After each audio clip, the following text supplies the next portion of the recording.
everyone, my name is Isabella. This is my computer literacy class for LibreOffice Impress presentation. If I call it presenter, that's how I know it. These classes are to help equip those who may not have low-level technical skills with those skills so that they're able to go and achieve other more technical things. Now, with that said, let's get started. So here we have my LibreOffice menu here. I launched that just from this option down here. Great. So the first thing I want to touch on is how to open a new presentation. As you can see, we have a whole bunch of options here on the left-hand side. Now, there are a couple ways we can do this. The first thing we can do is we can click Open File. And what that does is it launches this. Now, none of these are actually things I want to work with, so I'm just going to close this because I don't have another file that I've already worked on previously that I want to add to this.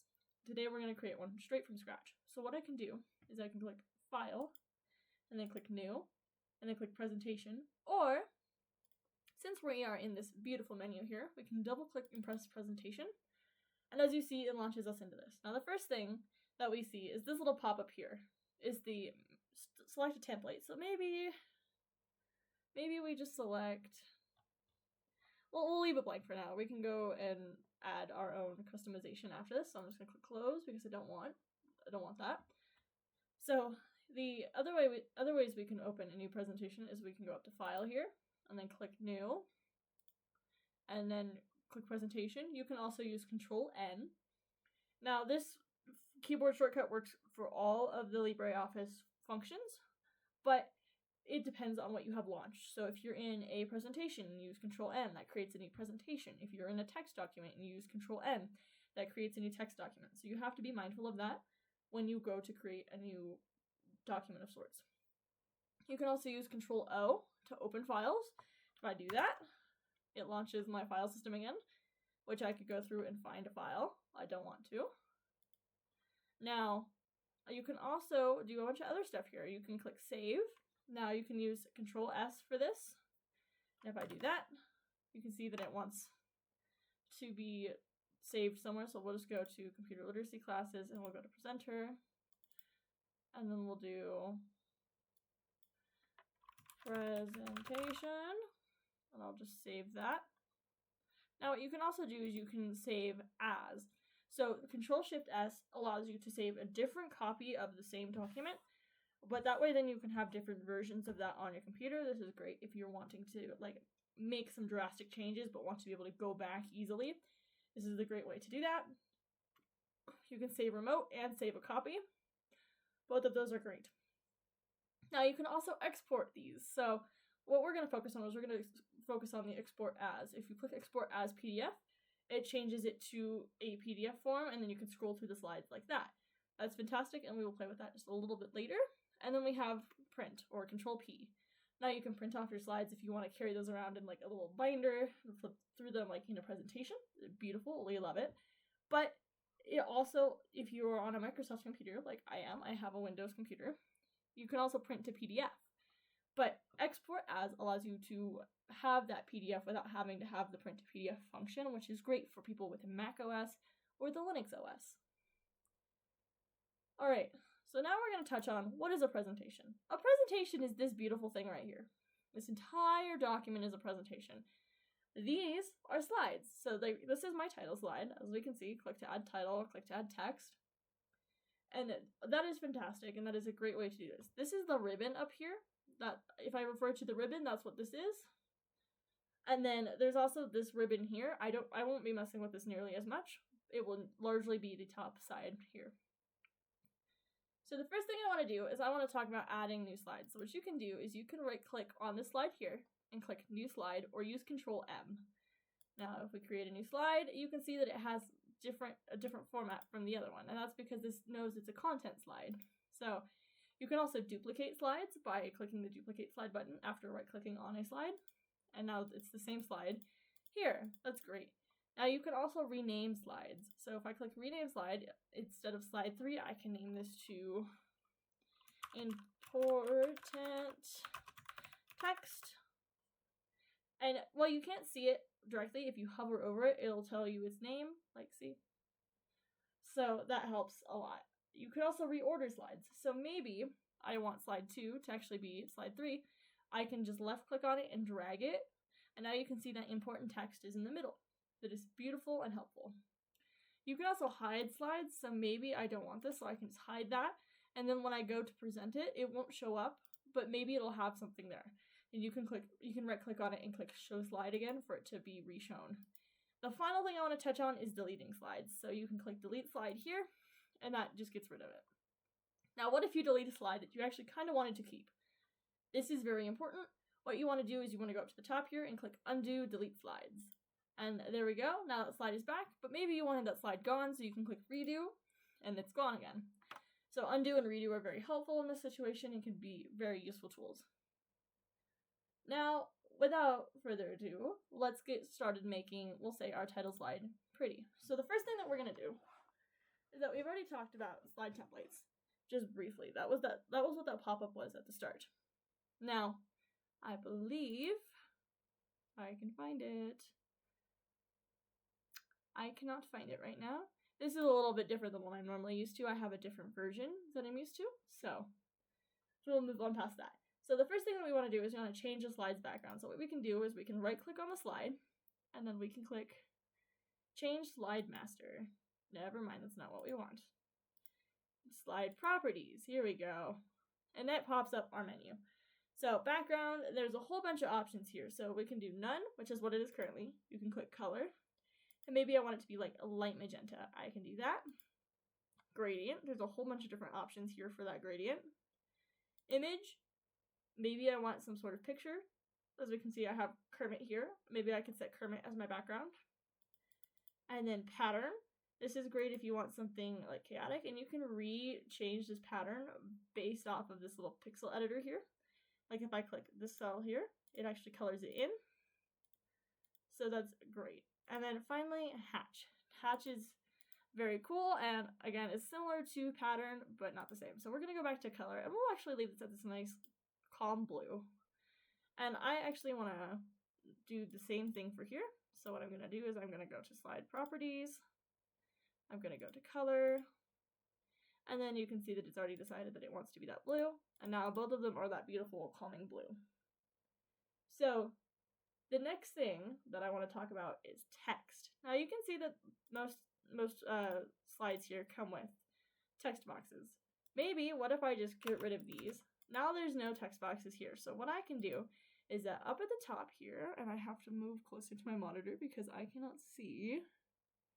I will click insert and do it this way.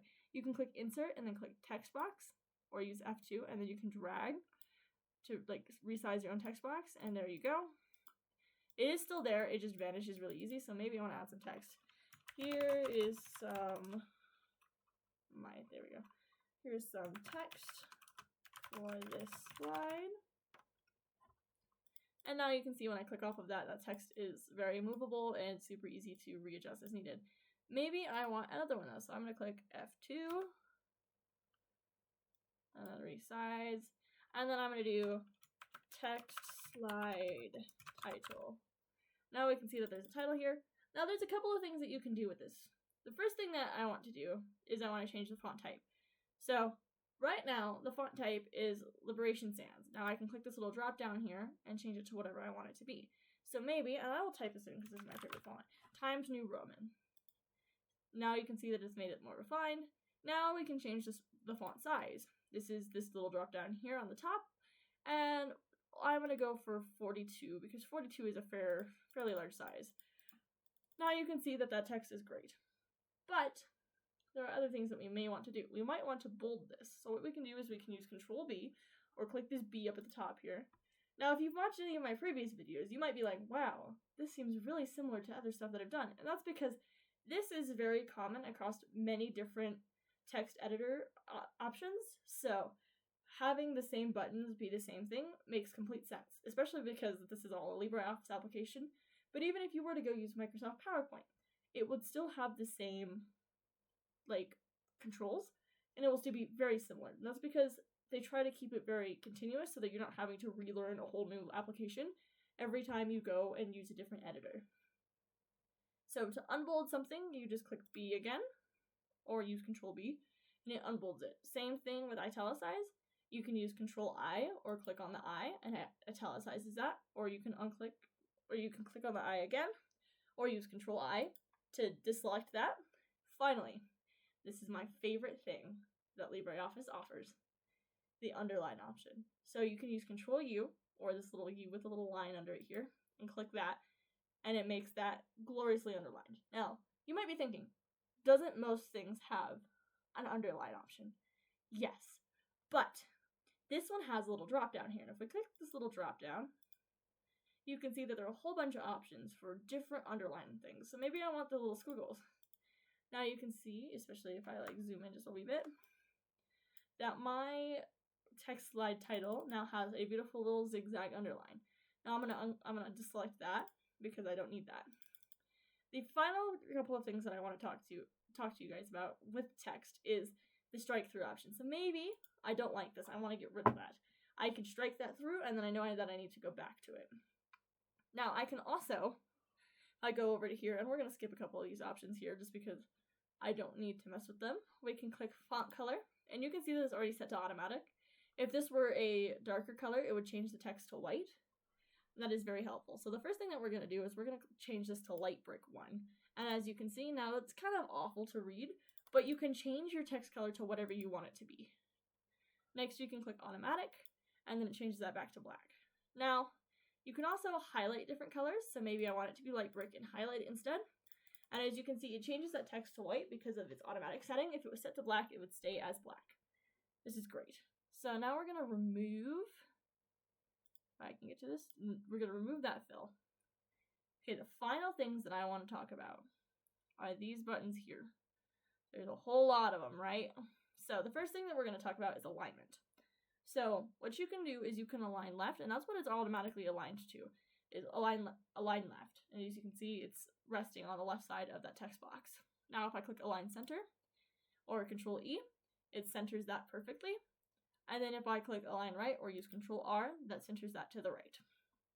Now, maybe I want it to be align left again. I can click this button up at the top here, or use Control L, and it will automatically left align it back again. And then there's this one. This one doesn't make sense for titles, but it works well for text. So justify makes all of the words evenly spaced so that all of the text perfectly lines up with each other. So maybe if I just did, here we go. This is, actually I'm just gonna, I will just copy paste this multiple times just to prove, or just to like demonstrate how this works. So as you can see on the left side here, or on the right side here, my bad, there is inconsistencies with the text. Now if I were to highlight all of the text and then click justify, it evens out the text and makes them flush with each other and so that they're all equally separated. This is great if you want something to look super uniform. I don't use this often, but it is a great tool. The next thing we've got is we have align top, and that's what this is automatically set to. We have align center, which is what this is, and then we have align to the bottom. I'm sorry, it's align center vertically. My brain thinks about it very differently, but this is aligned to the bottom, and it's great. So we're gonna actually just put back to align top because that's what I want it to stick to. Now we're gonna go to this slide here, and as you can see, there's a whole bunch of stuff. So what we can do is we can actually click into these tabs here, and there's already a bullet point here. So what I'm gonna do is I'm gonna delete that because I don't need that. I'm going to add some text. Here is a list of super important fruits. Maybe this is something that we care about. So now you can see it thinks about it in a bullet points thing, but what if it doesn't? Most text boxes don't automatically give you bullet points. Because of its text box type, it will automatically do that. So what we can do is up at the top, we can click this little unordered list button, and you can see that there are a whole bunch of different options. So maybe I want them stars, maybe I want them triangles or like checkboxes. This is all great stuff. But there's also an ordered list option. So if I click this little drop down here, you can see that there are numbers with different formats, letters, and Roman numerals. So in this case, we'll click 1, 2, and 3. So our first most important fruit is apples. And then next would probably be oranges. And then third, we'll do mangoes. So now we have a list, but we can see that that's mad. We'll talk about that in a minute though. What you can do is you can actually change this to be a whole different thing, and you can have it be, if I want, instead, a bulleted list. And now it doesn't number them. Maybe apples aren't the most important, but they are at the top of the list. And as you can see, this makes it super easy to look at the list. And we're going to go back to our text slide here. What you can do is you can actually change the indent, and so I can increase the indent, as you can see. Since it's set to justify, it automatically does that, but if I change this to back to left align, it still has it like that, but now it's not the same flushness. Now I can also decrease that indent and put it back. It's perfect, we love that. The final thing in this little selection here is the paragraph and line spacing. So what we can do is we can change the line spacing to say 2. And as you can see, that makes it kind of easier to read. This is a good option if you are making a presentation and you want it to be viewed in an easier manner. This is a great way to do that. I'm going to change this back to 1.15. Or not, if I can't click on that. 1.15, and as you can see, it's still kind of close together, but it works. Now, maybe I want this to be a separate paragraph. So if I do this, you can actually see here, if I select all of it, and I click increase paragraph spacing, you can see that it moves that paragraph further, and I can decrease it by this. And that's great. This is a great option if you want more space in between your paragraphs without having to make 2 separate text boxes. Alrighty, so the next thing that we're going to talk about is we're going to talk about adding shapes. So I'm going to just delete these two entities here because we don't need them. So the first thing here is this ribbon has now changed from what we had before. As you can see, it kind of does this based off of what elements you're interacting with. So now we just have a basic ribbon again. So here you can actually insert shapes like that, but what we're going to do is we're going to go up here, and then we're going to go all the way down to shape. And as you can see, they offer a whole bunch of options. So like line, maybe you want a basic shape, like a rectangle or a square. Maybe you want some symbols, like here, maybe I want a cloud. That could be cute. And maybe I can also do a whole bunch with this. So the first thing we're going to talk about is when I can just left click on this and drag it and move it around, much like everything else. I can go up to the bar here and there's a line color. I can change this to white. I feel like that's the best option. As you can see, that sticks out quite a bit more. But you can also change the fill color. Maybe I want the fill color to be white. And as you can see, now it's a full-on cloud essentially. Now I can also do a whole bunch of other things. I can reposition by going into the menu here if I wanted to. And you can protect the position or the size. So in this case, I'm going to protect the size because I have a habit of accidentally resizing things. And as you see, it actually won't let me resize it now because it's protected. I'd have to go back in and right-click that item to go and amend that. So the next thing that you can do is you can also transform it. Maybe I want to rotate it. I think that is something that we're going to do. As I can click on one of these corners here and rotate that cloud. And if we continue rotating it, looks great. Now we have a little cloud here, up in our little sky blue background. Looks kind of like a sky. This would look great if you're trying to do a presentation for a plane. It's very cool, and there are a whole bunch of different options with your creativity. Now, you can also order objects. So maybe I want another cloud. So I've copied it, and now I've pasted it. And actually, I should walk through how to do that. So I used Control-C to copy it, but you can also click up here, Control-C, and then I used Control-V to paste it. But you can also use Control-X. Maybe I don't want this here. I use Control-X or click that cut button, and then I go here and paste. It pastes it back. And as you can see, that was removed, but now it's back. It's the same entity, it's just easier to move it. So maybe I don't want this to be on this slide. Maybe I want to move it to the other side. That is much more easier when you use Control-X or the cut function. Anyway, so now what we're going to do is I'm actually, for example's sake, we're going to make this bright red. You know what, gray works. I was going to go for bright red, but gray works fine. As you can see, if I lay this on top, it covers this. Maybe I don't want it to be on top though. Maybe I want it to be the back. So what I can do is I can right click on this and click arrange. Now I can send backward one, and as you can see now the white cloud is in front, and that's great. Maybe I want it to look like there's a shadow. That's a great thing that I have now done, and it looks kind of cute.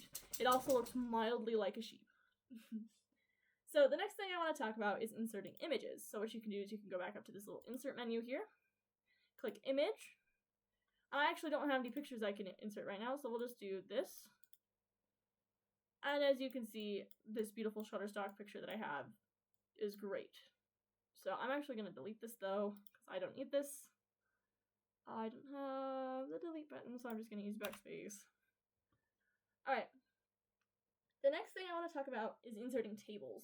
So if I click insert yet again, and then I click table, it'll ask me how many columns I want, so I'll say 3, and how many rows I want, I'll say 3, and I'll click OK. And now I have this beautiful table here that I can fill with information. Maybe I want facts about clouds, or different pressure things for when clouds can survive and when they can't, when they become different types of clouds. That is something I can do. It's great, we love it. Now we can also right click on this table and insert either a row above, a row below, or a column before, or a column after. So if I click column after, it makes a new column. And if I use row above, it creates a new row. These are great if you're wanting to add new information. You can delete by doing the same thing. Delete row or column, and you can delete the table. Now the other thing I want to quickly touch on is if I select all of this, there's actually a button down at the bottom here, and you can click no borders. And as you can see, it's gone away. I don't know if I have a show paragraphs marker button on here. I don't. Alright, so the table is still here. And if I select it again and turn the borders back on to, we'll say, all around borders, you can see it again.